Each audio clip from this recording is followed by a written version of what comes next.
when you are actually responding to a tender that has got a local content as a criteria, this is the process that will take place internally for us, that we need to properly plan for and accurately estimate the cost of the required goods.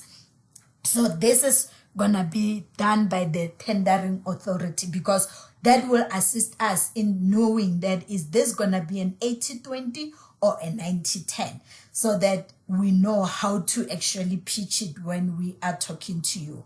And our planning, then that will also assist us to identify all the designated local content product that are there and be able to put the right minimum threshold, a relevant one, as per Treasury instruction note.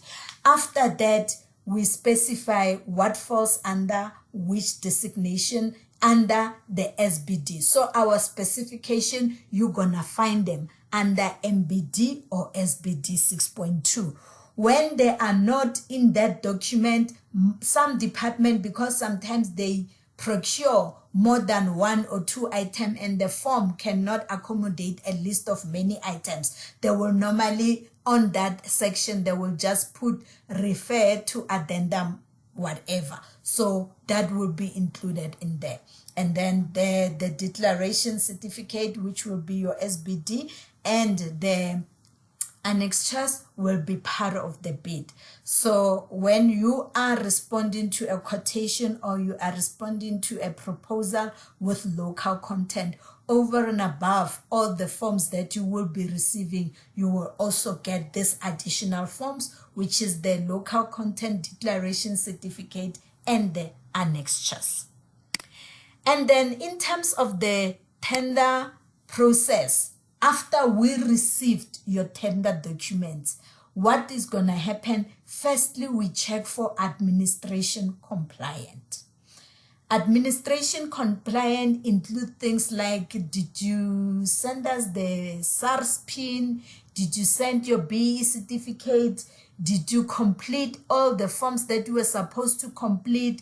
Did you send the ID documents of shareholders? All those tabs, all those administration work, the CK document, if the subcontracting, do you have the subcontractors documents and details, all those stuff that will include your administration compliance.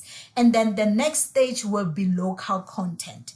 Remember, I said local content knows no color, knows no BE level. So even if you can be a BE level 100% black, as long as you don't meet the minimum threshold stipulated there for that specific sector, you will be disqualified at that stage.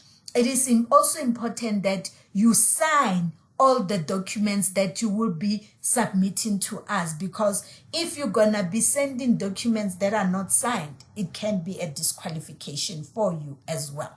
Same applies that if you are sending us Annexure C that is not signed, that is signed but it's not completed, that will be a disqualification, because Annexure C is the overall document that will be telling us everything about local content that you had undertaken. So if it's not completed, it will be a disqualification on your side.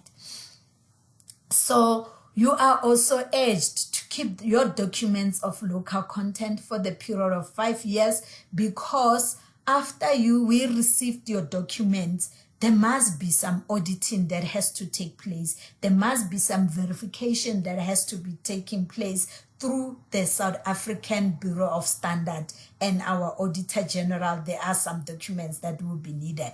So we need to make sure that you keep those copies for 5 years, so that whenever they will be required, you will be able to provide us with those documents. In conclusion, for part 1, we are saying government is using designation of sectors as a strategy to create jobs and resuscitate local manufacturing. I mentioned this earlier to say we need to move away from being distributors and consumers of imports, but we need to start being manufacturers and consumers of our own products. Public procurement budget should be used to initiate and sustain local manufacturing in the country.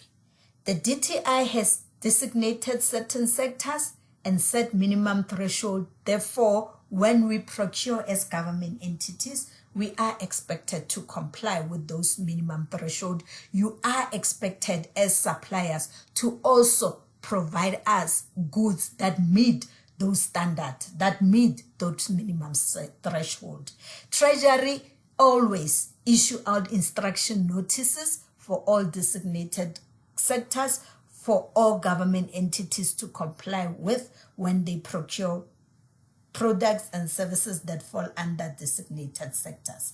Like I said, there will be an auditing process that the winning bidder has to go under. So after you have been awarded a tender, you will be expected to go through the auditing so that we can be able to verify everything that you have submitted to us. This is it. It's the end of our section 1 of this presentation. So in the next presentation, I will be focusing on the documentation themselves. Thank you so much. Until we meet again next time.